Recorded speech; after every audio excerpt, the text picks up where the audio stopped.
Assalamualaikum warahmatullahi wabarakatuh. Halo lurku ya, balik lagi bareng aku Rian Sutaji, dan salam kenal dari saya Rian Sutaji buat teman-teman yang baru bergabung di channel saya ini ya lurku.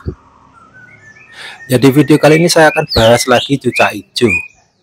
Kemarin ada pertanyaan dari netizen ya di kolom komentar di video saya sebelumnya, yaitu Mas, kenapa cucak hijau saya nggak mau bunyi ketika di track? Ya padahal di rumah gacor gitu. Nah, di sini ketika cucak hijau itu tidak mau bunyi ketika di track atau dibawa ke lomba ya teman-teman. Mungkin penyiapan ya atau usia cucak hijau tersebut belum mapan ya. Penyiapan kurang pas juga bisa terjadi ya. Tapi ketika cucak hijau itu di track nggak bunyi sama sekali ya, indikasi saya itu bisa saja cucak hijau tersebut mengalami drop mental ya, mentalnya down atau kehilangan bisa disebut kehilangan vector teman-teman ya. Jadi drop mental itu kehilangan vector ya, vektornya jadi hilang. Oke, sebelum saya sharing dan bahas mengenai hal tersebut, buat teman-teman yang belum subscribe jangan lupa klik tombol subscribe-nya dulu lurku ya.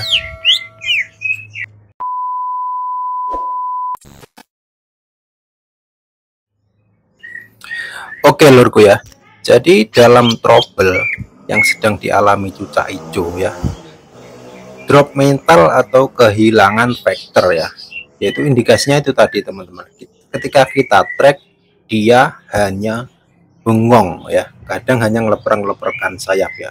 Di sini saya akan sharing ya dan berbagi sepengalaman saya sebisa mungkin saya bisa jelaskan di sini lurku. Ya, nanti ada kurang lebihnya, silahkan ya kalian komen-komen ya. Jadi indikasinya ya, cucak hijau yang mengalami drop mental itu ketika kita bawa ke lomba atau kita di track ya, biasanya indikasi yang pertama kalau kita lombakan cucak hijau drop mental itu dia nekuk leher teman-teman. Kadang dia hanya bengong ya. Dan kalau kita track ya dengan cucak hijau lain, dia itu biasanya hanya ngeleper-ngeleperkan sayapnya ya, dia nggak bunyi, dia hanya ngeleper-ngeleperkan sayapnya. Kadang dia loncat-loncat ke sana kemari ya. Ya intinya dia itu takut dengan cucak hijau lain ya, mengalami drop mental atau kehilangan vektornya ya. Tapi kalau kita sendirikan ya, kita taruh dia di ruangan tersendiri atau kita sendirikan, dia gacornya minta ampun teman ya, materi segala isian pasti keluar dan pasti gacor teman-teman. Nah, itu indikasi terbesarnya adalah drop mental teman-teman. Nah, di sini saya akan coba jelaskan ya kenapa penyebabnya cucak hijau itu mengalami drop mental itu tadi teman-teman. Yang pertama ya, cucak hijau drop mental itu terjadi karena belum mapan, usianya belum mapan, dia belum punya vektor ya. Kemudian sering-sering di track dengan burung yang lebih gacor, yang lebih mapan teman-teman ya. Itulah yang menyebabkan cucak hijau kita itu mentalnya itu tidak tumbuh ya, vektornya itu tidak keluar ya. Perlu diketahui ya, di sini perlu diketahui buat lurku semuanya, cucak hijau itu adalah burung semi vektor lor ya, burung semi vektor. Jadi kalau kebutuhan kalian untuk dipakai di lomba ya, untuk kebutuhan lomba, jadi harus memilih cucak hijau itu yang punya bawaan vektor dari alam teman-teman. Cucak hijau itu ada yang punya mental tarung sudah dari alam ya, tapi ada juga burung cucak hijau itu yang bisa kita latih atau kita tata ya vektornya ya, jadi kita bisa bentuk vektor lah, intinya seperti itu. Kemudian ya, penyebab drop mental lagi ya, di sini sepengalaman saya itu ada yang bilang seperti ini, kalau penyebab drop mental itu burung tidak kondisi tapi dipaksa digantang teman-teman ya. Kalau menurut saya itu tidak logis saja ya. Tidak logisnya kenapa? Karena cucak hijau yang tidak on fire ya, dia tidak mau ngetrok atau dia tidak jam trok, itu pasti tidak akan digantang ya.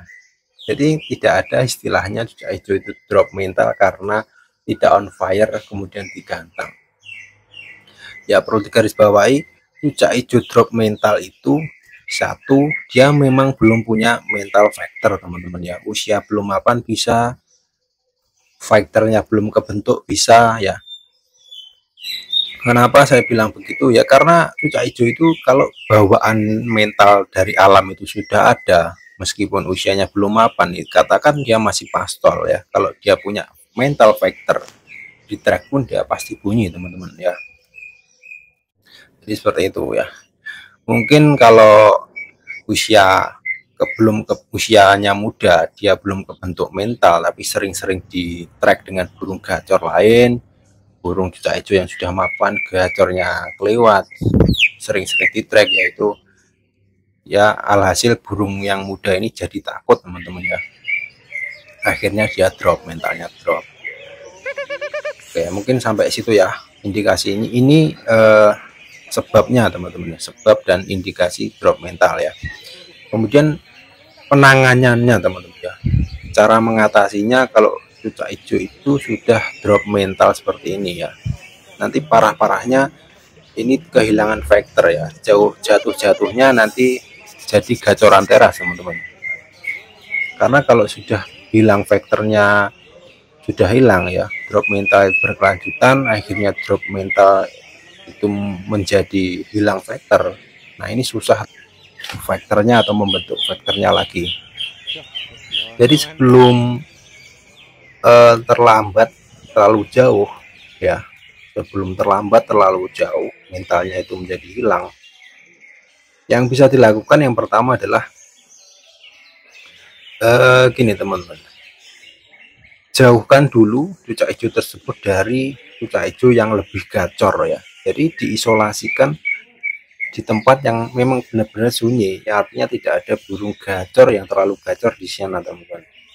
Dan wajib di sini harus di full krodong teman-teman, jangan diablak ya, wajib full krodong. Dan ini jangan dikasih EF apapun ya, untuk pakan cukup dikasih pisang ya, harian full pisang kepok putih biasanya teman-teman. Kalau saya pakai pisangnya kepok putih. Nah kemudian untuk EF, teman-teman ya, untuk EF-nya ini 1 minggu ketika diisolasi itu coba jangan dikasih EF sama sekali ya. Jadi 1 minggu itu pakan full pisang kepok saja. Untuk EF jangan dikasih dulu teman-teman. Nah ini kondisi full krodong dan diisolasi ya. Kemudian setelah 1 minggu ya, coba burung dimandikan ya. Jadi selama masa isolasi itu pakan cukup pisang dan tidak dimandikan ya, kondisi full krodong teman-teman. Kemudian di minggu yang kedua ya, memasuki hari ke-8 itu coba dikasih JK ya, EF-nya itu jangkrik terek teman-teman ya, itu 3 biji saja 1 hari ya. Itu bisa dikasih pagi, kalau pagi hari selanjutnya tetap dikasih pagi, itu aja teman-teman ya, sekali saja, sorenya tidak usah dikasih EF lagi. Itu JK terek ya, EF-nya jangkrik terek 3 ekor pagi atau sore, intinya sekali saja sebisa mungkin teman-teman ya, sesenggangnya kalian memberi pakan, atau kalau bisa siang dikasih siang saja. Itu selama 1 minggu juga teman-teman ya. Kemudian setelah itu ya, kan sudah 2 minggu ya, artinya mengkondisikan mentalnya itu agar kembali lagi ya, sudah 2 minggu. Nah itu baru dirawat seperti biasanya lagi teman-teman ya, mulai dari mandinya dirutinkan lagi, atau mungkin kalau dijemur ya dijemur lagi ya, intinya kembali ke setelan awal teman-teman. Oke, mungkin sampai sini yang bisa saya sampaikan dulu teman-teman ya. Kalau kurang jelas lurku semuanya bisa komen-komen aja di bawah ya, kita sharing dan berbagi pengalaman saya. Oke, salam kicau mania seluruh Indonesia.